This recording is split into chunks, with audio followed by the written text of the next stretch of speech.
내 형제들아, 만일 사람이 믿음이 있노라 하고 행함이 없으면 무슨 유익이 있으리요? 그 믿음이 능히 자기를 구원하겠느냐? 만일 형제나 자매가 헐벗고 일용할 양식이 없는데 너희 중에 누구든지 그에게 이르되 평안히 가라, 듣게 하라, 배부르게 하라 하며 그 몸에 쓸 것을 주지 아니하면 무슨 유익이 있으리요? 이와 같이 행함이 없는 믿음은 그 자체가 죽은 것이라. 어떤 사람은 말하기를 너는 믿음이 있고 나는 행함이 있으니 행함이 없는 내 믿음을 내게 보이라. 나는 행함으로 내 믿음을 내게 보이리라 하리라. 내가 하나님은 한 분이신 줄을 믿느냐? 잘하는도다. 귀신들도 믿고 떠느니라. 아, 허탄한 사람아, 행함이 없는 믿음이 헛것인 줄을 알고자 하느냐? 우리 조상 아브라함이 그 아들 이삭을 제단에 바칠 때에 행함으로 의롭다 하심을 받은 것이 아니냐? 내가 보거니와 믿음이 그의 행함과 함께 일하고 행함으로 믿음이 온전하게 되었느니라. 이에 성경에 이른 바 아브라함이 하나님을 믿으니 이것을 의로 여기셨다는 말씀이 이루어졌고 그는 하나님의 벗이라 칭함을 받았나니 이로 보건대 사람이 행함으로 의롭다 하심을 받고 믿음으로만은 아니니라. 또 이와 같이 기생 라합이 사자들을 접대하여 다른 길로 나가게 할 때에 행함으로 의롭다 하심을 받은 것이 아니냐. 영혼 없는 몸이 죽은 것 같이 행함이 없는 믿음은 죽은 것이니라. 신앙생활을 하다가 이제 열정을 가지고 신앙이 성숙하는 이제 그런 모습으로 비춰지는 일들이 있습니다. 신앙 성숙을 위해서 기본적으로 하나님의 말씀에 대한 교육은 반드시 필요합니다. 교리 교육이 필요하죠. 그래서 성경 말씀이 어떠한가, 교리가 어떠한가 해서 그 이단의 어떤 공격에도 대처할 수 있는 어떤 신실한 신앙이 이제 세워지는 것입니다. 그렇게 성경 교육이 신앙생활 하는 도중에 신앙 성숙을 위해서 필요하고 또 그걸 통해서 실제로 성숙하고 기도하는 시간이나 기도하는 깊이가 또 깊어지기도 하고 이제 나아가서 삶이 바뀌는데 언어가 바뀌고 생각이 바뀌고 그렇게 삶 가운데 하나님의 자녀로 성경적인 그런 모습으로 이제 살게 되어지므로 그렇게 하나님의 자녀로서 든든히 서는 것입니다. 이게 신앙생활입니다. 그리스도인의 생활이라고 할 수가 있는데요. 그런데 사단은 언제든지 믿음의 사람들을 또 바른 교리를 넘어뜨리려고 호시탐탐 우는 사자같이 그렇게 살피고 있잖아요. 마찬가지로 죄의 욕심이 또 언제든지 우리를 부추겨서 이 말씀에 불순종하고자 하는 마음이 계속 일어나게 만들지 않습니까? 이런 것들이 일어났을 때에 죄의 유혹을 받을 때에 사단의 공격을 당할 수가 있는데 이럴 때에 그걸 깨닫고 도움을 하나님께 구하고 두 눈을 감고 무릎을 꿇고 하나님께 구하고 예수님을 통해서 나아감을 확신하면서 이 정욕과 죄의 유혹에 이기지 못했던 모든 부분들을 회개하면서 하나님께 나아가면 아무 문제가 없이 그것이 바로 신앙생활이고 성화의 삶이기 때문에 오히려 그걸 통해서 더욱 성숙해집니다. 그래서 정말 성숙한 성도들은 계속 죄가 많아진다는 것을 보게 됩니다. 회개할 게 너무 많아지고 죄가 계속 커진다는 것을 보게 됩니다. 그러다가 일생 계속 거룩해지다가 천국에 갔는데도 가는 그날까지 계속 죄만 많아진다는 것을 깨닫고 회개하면서 가게 되는 것입니다. 그게 성화 과정입니다. 실제로 더 생각이 달라졌는데 생각 속에서 거룩한 시간의 양이 훨씬 많아졌고 언어 속에서 신실하게 언어를 구사하는 진심에서 나오는 구사하는 양이 훨씬 커졌음에도 불구하고 하나님 앞에 성숙되어지는 사람은 그 잘된 것 말고 잘못된 것, 불순종한 것, 거역한 것, 범죄한 것이 너무 뚜렷하게 드러나기 때문에 그걸 하나님 앞에 계속 용서함 받는. 그러니까 다른 걸 생각할 겨를이 없이 이 죄가, 자신의 죄가 많다는 것을 계속 발견하게 되는 것입니다. 그러다가 보면 진짜 회개만 하다가 이제 천국 가는 것이죠. 말 그대로. 그런데 그 다른 면으로 보면 다른 사람들 앞에서는 굉장히 성숙된 모습으로 비춰집니다. 굉장히 성숙된 모습. 이게 바람직한 신앙을 경주할 때에, 이 신앙의 성숙이 일어날 때에 죄를 안 짓는 것이 아니고 지은 죄를 즉각적으로 회개하는 모습이 일어나고 그게 앞에 진심으로 정직하게 하나님 앞에 나아가는 모습이 일어나서 그게 하나님께서 받으시고 또 하나님께서 위로해 주시고 용서해 주시고 채워주시는 은혜의 시간들이 되는 것입니다. 그러면서 그리스도인의 삶이 풍성해집니다.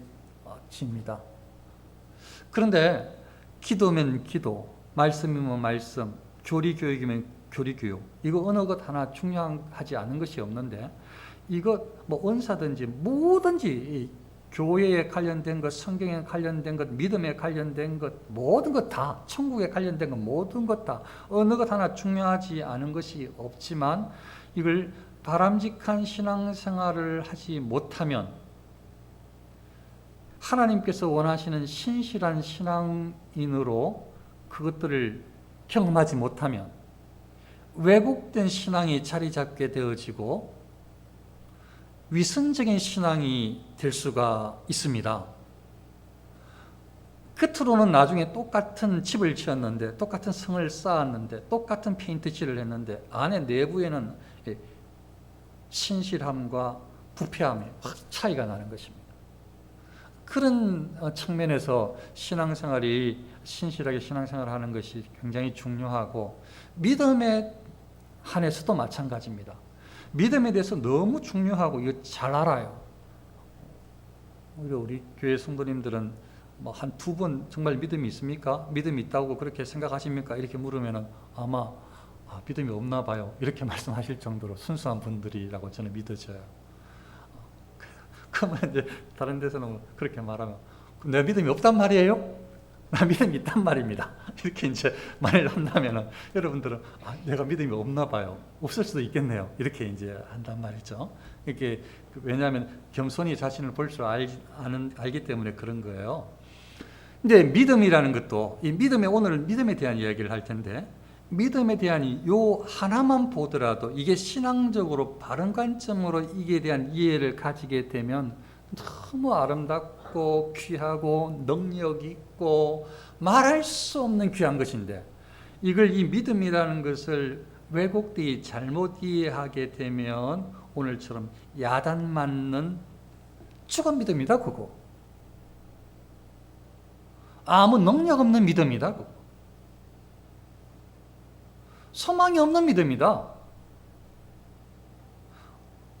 어떻게 보면 구원이 없는지도 몰라. 이런 말은 없긴 하지만.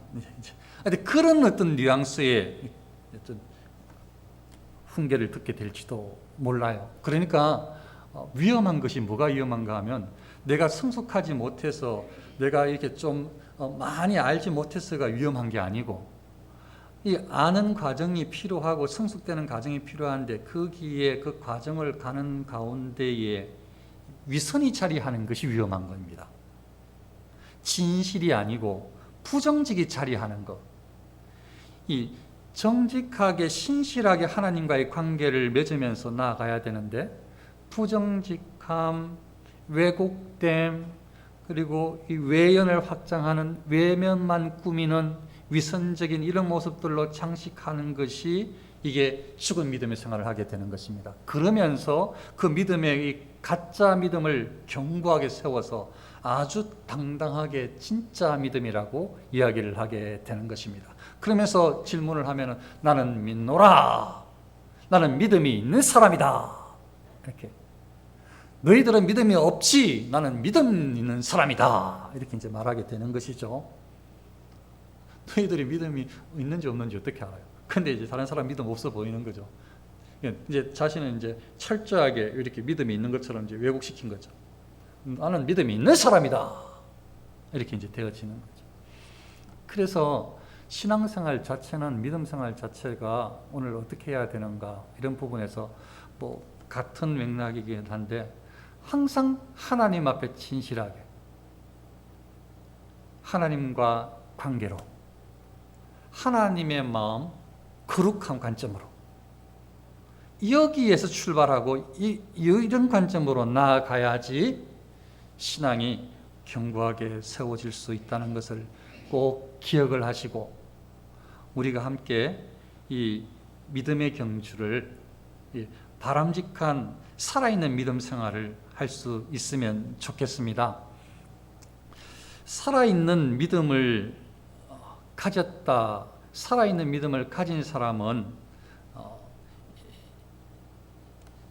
사실은 자신 마음속에 진심으로 유익한 믿음, 능력 있는 믿음을 갖지 못했음에도 불구하고 다른 사람들에게 마치 능력의 믿음을 소유한 것처럼 속이지 않습니다. 가정하지 않습니다. 다시요. 살아있는 믿음을 가진 사람은 능력이 유익하지 않은 무익한 믿음을 가지고 있으면서 다른 사람들에게 내가 유익한 능력이 있는 믿음을 가졌다라고 가정하지, 속이지 않습니다. 살아있는 믿음을 가진 사람은. 왜냐하면 하나님이 신실한, 정직한, 거룩한 분이니까 믿음도 속이면서 믿음을 만들 수가 없는 거예요. 살아있는 믿음을 가진 사람은 왜곡된 믿음을 세워나가지 않는다고요. 그러니까 나는 믿음이 내 마음속에 정말 돌이켜보면, 안에 가만히 살펴보면 사실 믿음이 없어. 그런데 사람 앞에 믿음이 있는 척해. 그거는 살아있는 믿음을 가진 사람은 아니라고요. 살아있는 믿음을 가진 사람의 행동은 아니라고요.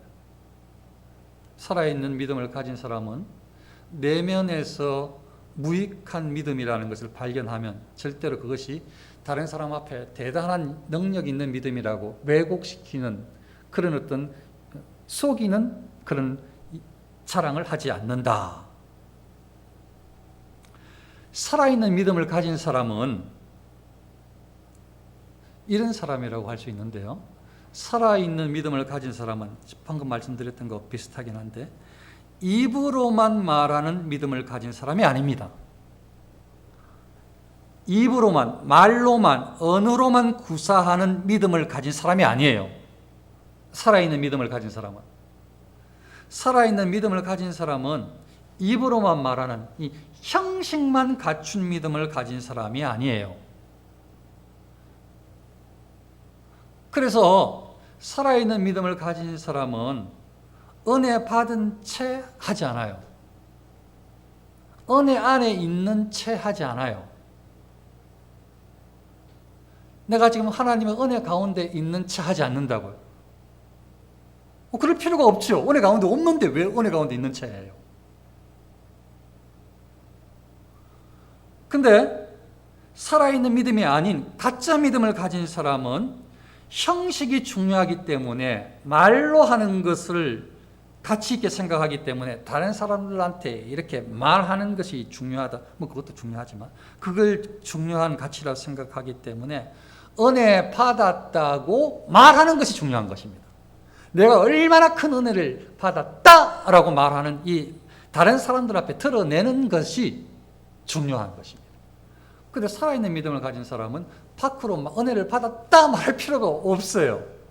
하나님께서 그냥 은혜를 주시고 은혜 가운데 있는 것이지. 그걸 말해도 되고 안 해도 되는 거거든요. 은혜 받은 채 할 필요가 없어요. 살아있는 믿음을 가진 사람은 하나님의 말씀 계명을 지키는 것도 진짜 신실한 하나님을 만났기 때문에 계명을 지키는 데에도 신실하게 지키려고 해요. 살아있는 믿음을 가진 사람은. 그런데 살아있는 믿음을 가지지 못한 사람은 계명은 지키긴 지키는데 형식적으로 다른 사람이 보일 때에 계명을 지키는 척을 해요. 다르죠, 완전히.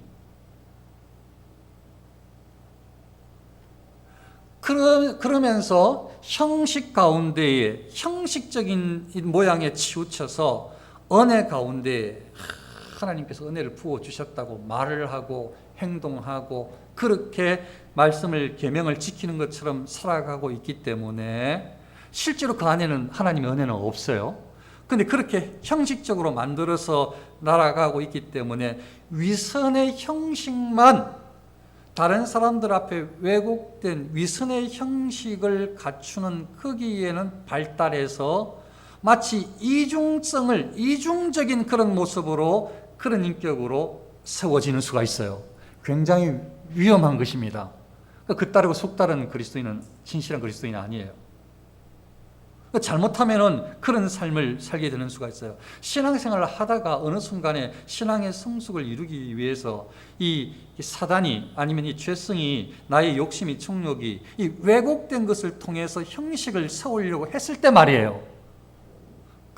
그랬을 때에 이런 어떤 위험에 이런 어떤 죄성에 노출될 수가 있는데 계명은 지켜야 되거든. 왜냐하면 교회 가니까 계속 말씀대로 살라고 계명을 지키라고 막 계명을 교회 어떤 교회는 막 뭐 매주 막 계명을 막 읽어대고 뭐 이번 주에 지킵시다 막 하니까 지켜야 되겠는 거지 지키기는. 그런데 지키긴 싫단 말이에요. 근데 지키는 척은 해야 돼. 이러다가 이게 교회에서 한 자리 못 얻겠단 말이에요. 그럼 자리를 얻으려면은 교인들 앞에서는 지키는 것처럼 보여야 된단 말이에요.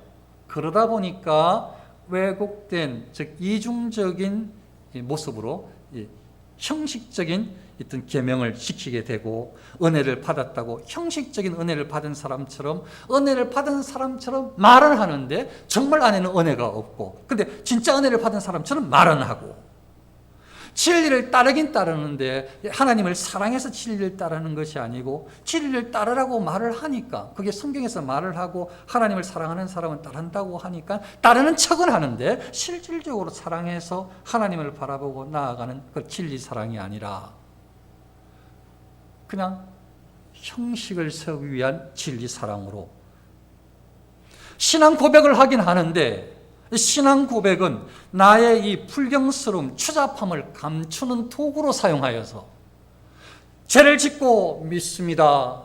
하늘에 계신 믿습니다. 전능하사 막 하면서 주기도문과 사도신경을 통해서 내가 사도신경을 외고 있으니 내가 주님의 가르치신 주기도문을 내가 외고 있으니 나의 삶은 추잡해도 부정해도 상관이 없지 않을까? 좀 이해해 주지 않을까?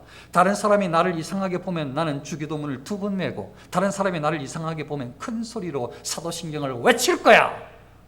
이렇게 이제 신앙 고백이 자신의 부정함, 이 추잡함을 감추는 도구로 왜곡시키는 도구로 살아있는 믿음을 가진 사람의 모습이 아닙니다. 그리고 말을 잘못하면 믿음이 있다고 말은 쉽게 하기가 쉽습니다. 왜냐하면 믿음이 있다고 해야 되니까 안 하면 안 되니까 믿음이 있는지 알 수밖에 없는 것이죠. 그는 형식적인 믿음을 갖추어가는 모습이다. 어떻게 해야 되는가 대체? 조금 잘못하면 푸주의하면 사단이 우리의 일생의 신앙생활을 완전히 이렇게 확 사로잡아서 이 완전히 신실한 하나님과의 만남에서부터 첫 출발하는 데부터 정직한 이 기초를 쌓고 출발을 해야 되는데 거기서부터 어긋나고 혹은 좀 나아가다가 신실하게 출발했는데 또 부정직과 죄악과 이런 어떤 왜곡된 위선이 또 한 축을 이루어서 쌓다가 보면 다시 무너뜨리고 다시 쌓아야 되는데 이 죄성을 무너뜨리고 다시 쌓는 걸 하지 않고 계속 위선의 작업을 하면 어떤 때 일부는 신실한데 그 위에는 위선으로 이렇게 성이 쌓여졌기 때문에 살아있는 믿음이라고 그 성을 부를 수가 없는 거예요. 그 집을. 믿음으로 지어진 집이라고 볼 수가 없는 거죠. 그런데 겉으로 표현상으로는 믿음으로 지어진 집이에요. 믿음이 있다고 말을 해요. 믿음으로 성경을 따라요.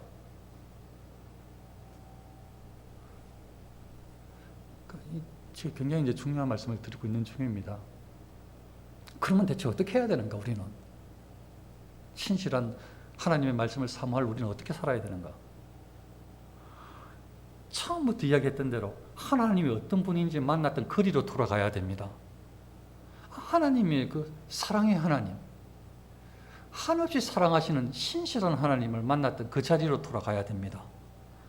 그리고 하나님의 사랑이 나에게 입혀져서 내가 거듭나고 신앙생활을 시작하게 됐다는 바로 그곳으로 돌아가서 말할 수 없는 하나님의 사랑을 입어서 나는 이제 인생의 목표가 하나님이 그 큰 사랑에 조금이라도 갚는, 말할 수 없는 하나님의 사랑에 100만 분의 1이라도 갚을 그런 어떤 삶의 방향 태도가 달라져서 나도 이제 감히 죄송하지만 하나님께 주신 건 너무 크고 저는 드릴 게 적지만 그래도 하나님의 영광을 위해서 살고 싶습니다 하면서 삶의 방향을 하나님의 영광을 위하여라는 것으로 방향을 설정을 하고, 하나님의 사랑이 너무 크고 삶의 방향도 하나님의 영광을 위해서 신실하게 세웠음에도 불구하고 이게 살아가는 게 너무 어렵고 계속 넘어지고 잘 안 된단 말이죠. 살 수가 없어요. 우리가 죄성이 있는 인간이라서.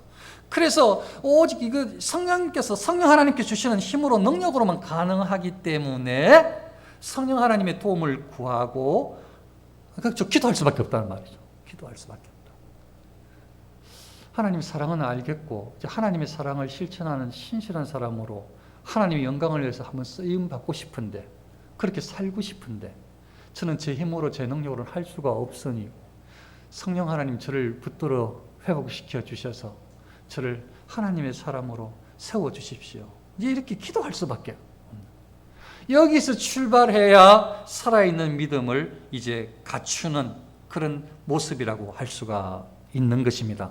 절대 말로만으로 믿음을 증명할 수가 없습니다. 만일 형제나 자매가 헐벗고 일용할 양식이 없는데 너희 중에 누구든지 그에게 이르되 평안히 가라, 덥게 하라, 배부르게 하라 하며 그 몸에 쓸 것을 주지 아니하면 무슨 유익이 있으리요. 형제 자매는 무조건 야고보서는 적어도 주 안에서, 교회 안에서 일입니다. 이렇게 한정적으로 생각하십시오. 형제 자매 안에서, 주 안에서 믿음 생활을 한다고 이제 생각을 했는데, 지금 요사이는 그런 일이 없지만 요새 뭐 굳이 꼭 그걸 헐벗고 이걸 꼭 적용할 필요는, 요새 헐벗은 옷 입은 분을 제가 본 적이 거의 없어서, 그 일부러 헌 옷을 입는 사람은 있어요. 더 좋은 옷 집에 싸놓고 그렇게 보이려고 일부러. 그런 거 말고 정말로 없어서 못 입는 사람 말이에요. 그게 헐벗는 사람이죠. 그런데 여기에서 이야기하는 대상은 그렇다고요. 교회 안에서, 믿음 안에서 진짜 헐벗고 일용할, 그러니까 하루 먹을 양식이 진짜 없는 그 당시에 있을 수 있잖아요. 당시에 하나님을 믿는데도 불구하고 그렇게 힘들게 살아가는 사람이 그 당시에 많았을 거란 말이에요. 그랬을 때에 만일 믿음이 있다, 나는 믿음으로 살아간다 하면서 믿음이 있노라 하면서 이런 주 안에 있는 사람들 앞에, 형제들 자매들한테서 하는 말이, 당신이 헐벗고 양식이 필요한데 눈에 빤히 보여요. 근데 뭐라고 이야기를 하는가 하면, 걱정 많겠어요. 평안히 지내면 좋겠어요. 걱정이, 입을 게 없어서, 먹을 게 없어서 걱정하는 사람한테, 입을 게 없어서 먹을 게 없어서 걱정하는 사람한테 걱정이 많겠어요? 걱정하지 말고 좀 평안히 지내면 좋겠어요. 먹을 게 없어서, 입을 게 없어서 고통스러워하는, 추워하는 사람한테 좀 두꺼운 옷 좀 입고 좀 따뜻하게 좀 그렇게 지내서, 이렇게 얇은 옷 입고 다니면 감기 들어요. 감기. 옷을 좀 껴입든지 좀 따뜻하게 두껍게 좀 입으세요. 옷이 없어서 그렇게 입고 있는 사람한테, 헐벗고 일용할 양식이 없는 사람한테, 그래 배 곪고 있는 사람한테, 저는 배도 나왔지만 못 먹어가지고 배가 쏙 들어가가지고 아무것도 없는 사람한테, 이렇게 해가지고 큰일 나겠네. 이게 생활이나 할 수 있겠어? 좀 많이 좀 드세요. 좀 새끼 밥이라도 좀 팍팍 먹어요. 이렇게 말을 하는, 지금 그 이야기를 하는 거예요. 믿음이 있노라 하면서. 그러면 실제로 있으면 자기가 다 알아서 먹을 텐데 없어서 못 먹는 사람한테, 헐벗고 일용할 양식이 없는 사람한테 말로만 지금 다 한 거란 말이에요. 말로만. 근데 이게 무슨 유익이 있느냐 이 말이에요. 그러니까 믿음은, 살아있는 믿음은 말로 하는 게 아니다. 살아있는 믿음은 교리적인 바른 이해가 다가 아니다. 교리를 바로 이해하는 게 그게 다가 아니다.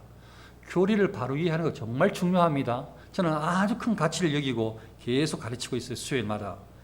그게 개혁교회의 아주 중요한 내용이기 때문에, 그럼에도 불구하고 이걸 오늘 이야기는 굉장히 중요합니다. 잘 들으셔야 돼요.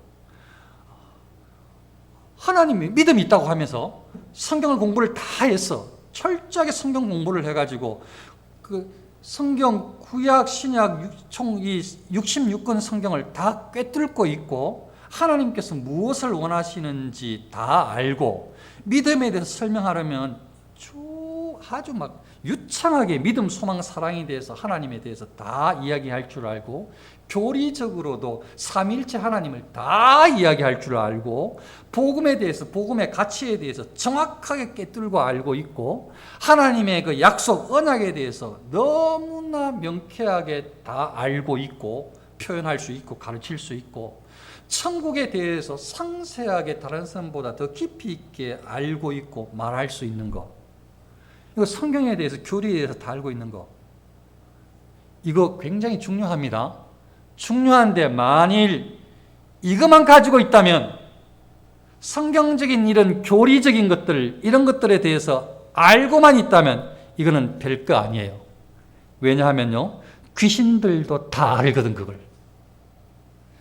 귀신들도 네가 하나님은 한 분인 줄을 믿느냐? 잘하는도다. 귀신들도 믿고 떠느니라. 하나님은 한 분밖에 없습니다, 여러분. 그 귀신들도 아는 이야기인데 뭐.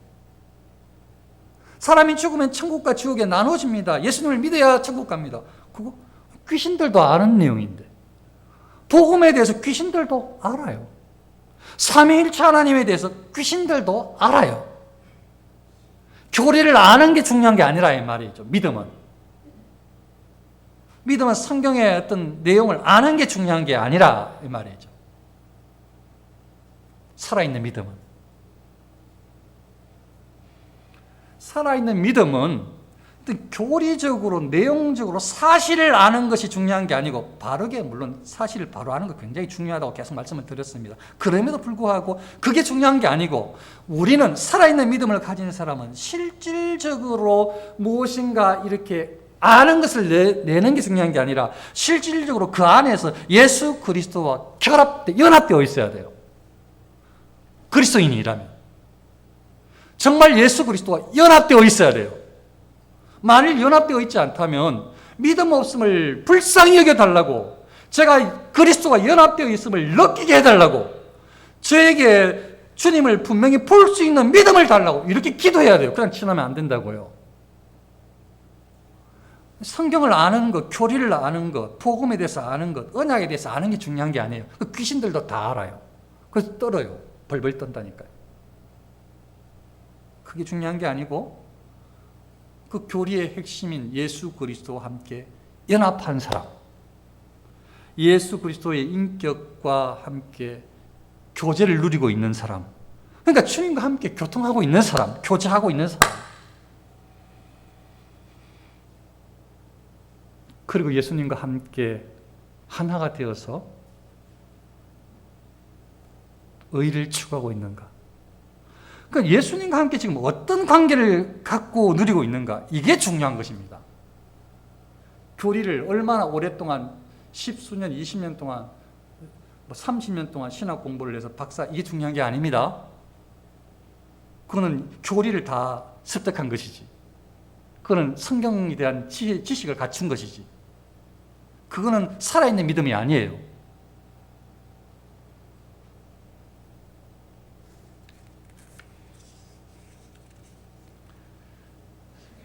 여기서 오늘 성경에서 이야기하는 이 믿음은 잘못 이해하면은 믿음과 행함을 분리시켜서 대조하는 것처럼 보이지만 사실은 그렇지 않다.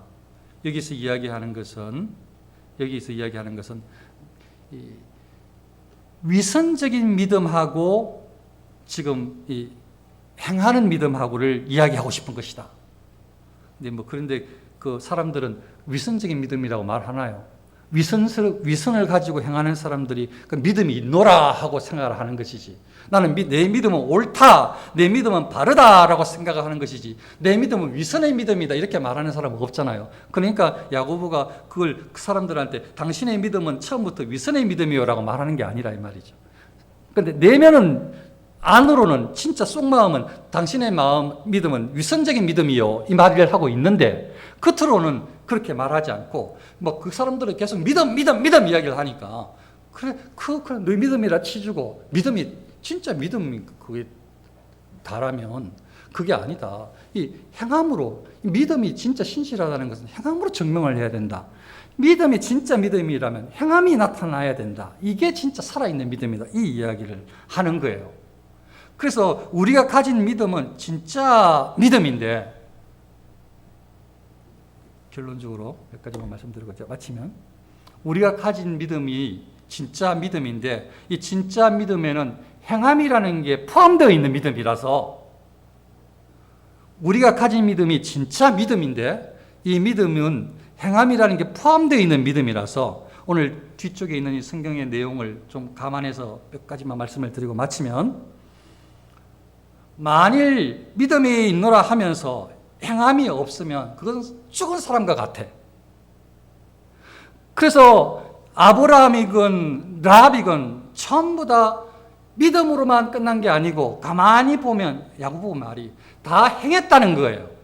실질적으로 다 아브라함도 아들을 실제로 바치는 행위가 나왔지 않느냐. 라합도 사실은 정탐꾼을 전부 다 숨겨주고 내보내주지 않느냐. 행한 것이 아니냐 이 말이에요. 그러니까 그걸 이제 정리하고 이제 결론을 내리는 마지막 몇 가지만 말씀을 드리면 살아있는 믿음은 행함으로 증명이 되는데 우리의 믿음이 정말 살아있는 믿음이라면 실질적으로 증명을 하지 못한다 할지라도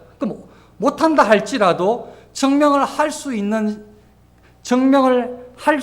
시간이 그러니까 살고 있는 시간이 있다면 살아있는 동안에만 증명하면 된다.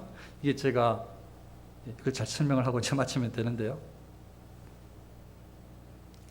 살아있는 믿음은 뭔가?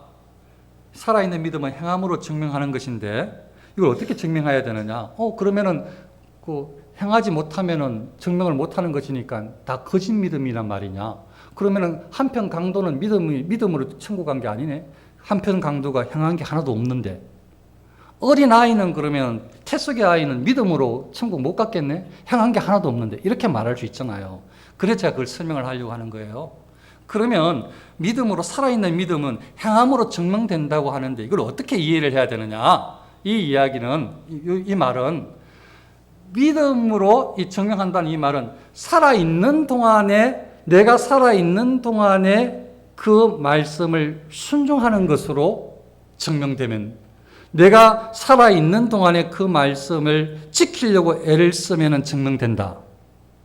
그러니까 내가 하나도 행하지 못했는데 믿음은 진짜 믿음이야. 그런데 나는 어린아이고 나는 강도야. 한편 강도로 지금 예수님 오른편에서 왼편에서 이제 강도로 죽었어. 근데 나는 믿음을 가졌어. 그러면 그 사람 죽기 전까지만 그 믿음, 행한 게 없으니까. 그래도 그 믿음은 신실한 살아있는 믿음이고. 만일 이렇게 며칠 지나서 아들을 바칠 수 있는 거기까지 살게 해주셨으니까 그때는 살아있는 동안에 하나님 말씀에 순종하면서 나아가면서 행동으로 순종하면 거기까지 살아있는 믿음이다. 이렇게 제가 정리를 할 수가 있을 것 같아요. 그래서 살아있는 믿음은 행함으로 증명을 해야 되는데 언제까지 증명을 해야 되느냐? 내가 살아있을 때까지 증명을 해야 돼. 내가 살아있는 한도 안에서 증명을 해야 돼.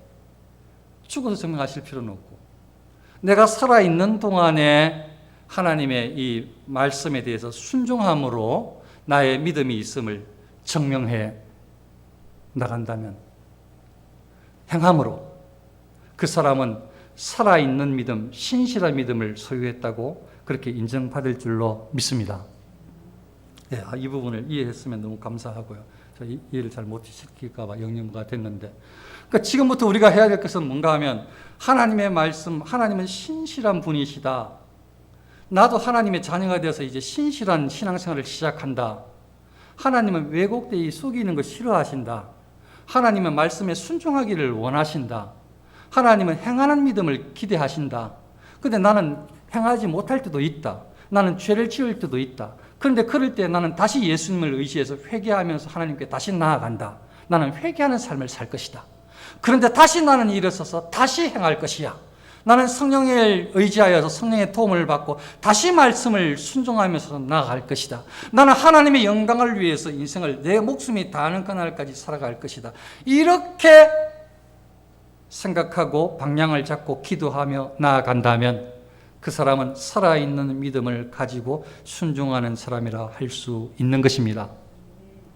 이런 믿음의 생활을, 진짜 살아있는 믿음의 생활을, 왜곡되고 위선적인 믿음의 생활을 만들지 말고 살아있는 믿음 생활을 함으로 우리가 그렇게 마음을 준비하고 순종하고 기도하고 나아감으로 하나님께 인정받는, 하나님께서 인정해 주시는 그런 믿음으로, 그런 믿음 생활로 쓰임받고 사랑받으시기를 축원합니다. 네, 기도하겠습니다.